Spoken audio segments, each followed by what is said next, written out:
I do not, because it changes with everybody. I've talked to you. The assets you really want to think about, of course, are your bank accounts. Those are, the law is such now, we talked a lot, pretty much in depth here, about using survivorship or payable on death on your financial. You can do the same things with stocks and bonds, all those kind of things. The other things you have to be conscious of course, your real estate. We talked some about what you might want to do with your real estate. The other big asset that you have is what we call other personal property, and it's things like jewelry. It's things like your household goods. But what else do you have that falls in the personal property? It's kind of a big ticket. Cars, big vehicles. Automobiles and boats, motors, motorcycles. Yeah, you guys are laughing. I'm going to have a motorcycle, right? All those kind of things really add up, quite frankly. When we sit down and do a meeting with you and start having you detail your assets, they add up. So what can you do so you can then start thinking about these things that you should do? You can name them in your will. I want my car to go to my grandson and that sort of thing. Yeah, you can. I was talking about what can you do in advance of coming to the attorney. There's a survivorship thing on the car too. You can do a survivorship on the title. Okay. I would assume you just go around and inventory your assets. Yeah, that's what I would strongly recommend to you, is that you periodically, when you're sitting there watching, Revenge or something, latest show or something like that, nothing else to do. That must be your show, Revenge. Sit down and just kind of make a list of some of your assets and so forth.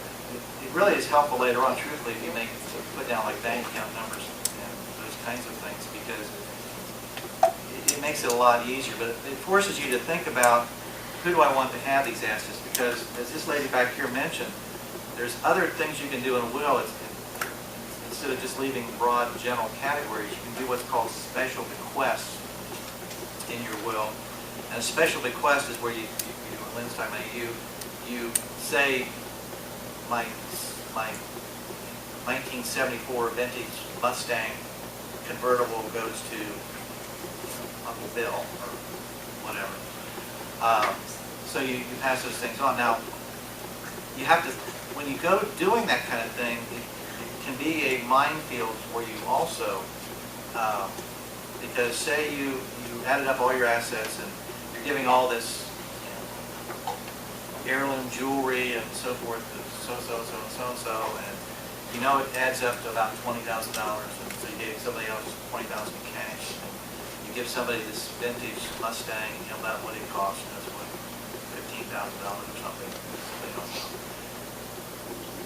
What can happen when you do these things? One person is more, so then you're creating that feeling. Yeah, and the reason it happens is you sell it.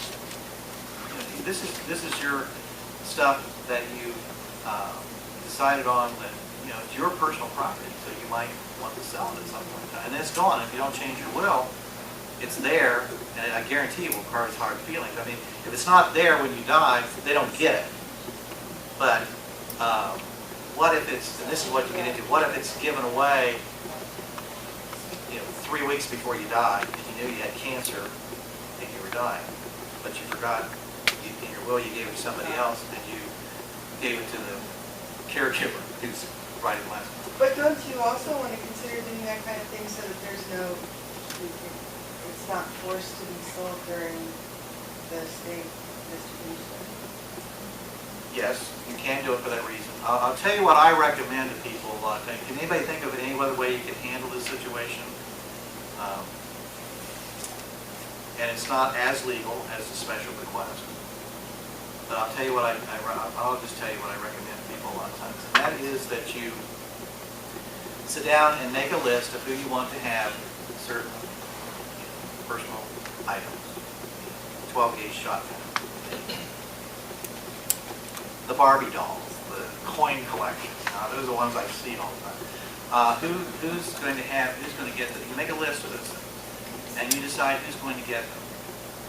And then you give that list to the attorney whenever attorney's preparing your legal documents for you, you sign it, you date it, and you give it to the attorney. And what I do in my office, if you do that, is I put it with a copy of the will. Now, having what I told you earlier, is that effectively a codicil to your will? What do you think it is? What do you think it is? You're listening. It's not a codicil. It has no legal effect whatsoever. But remember I told you I expand the powers of the executor so he or she can make all kinds of decisions as far as who gets personal property and so forth. It's not otherwise specifically given. When that person comes that time for that person to serve, I'm going to hand them the latest version of the list and say, this is who the deceased wanted to have these items. And the executor then, I've never had it been refused. The executor has always given it to the people in that situation. What is the advantage to doing it that way? You can change it around. The advantage to doing that is you can change your mind and change it, take it into the attorney, and we'll just tear up the earlier one and put that one there. Nobody will ever see where the attorney knows it. We all know that next to your priest, the attorney's the most confidential person, right? Or is that in front of your priest? So,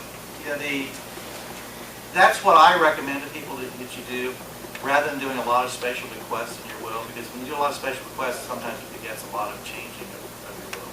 It's easy to do these lists and bring them in, and a lot of people do that, quite frankly. The other thing you can do, But can it be, if you're doing that, can that still be contested by the other heirs to say, basically no, because if you haven't given the property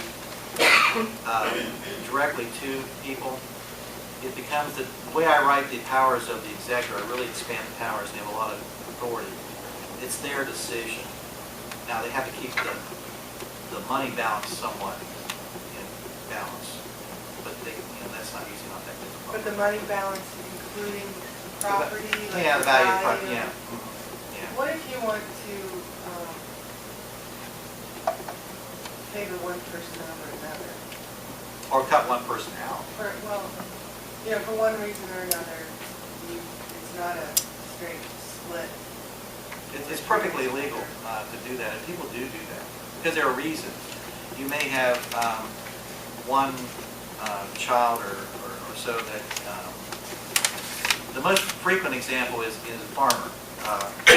You have one child who's very into the farming, will continue the dynasty name on in the future, and the three other kids care less about it.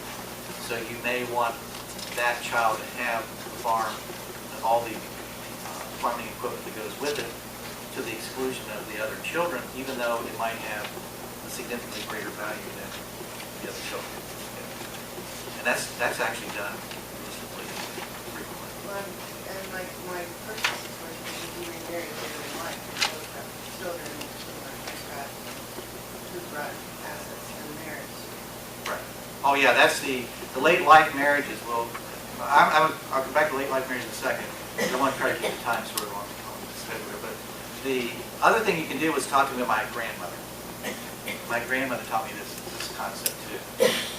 And that is, what you can do is to, what she did was to write people's names on specific pieces of personal property before she died.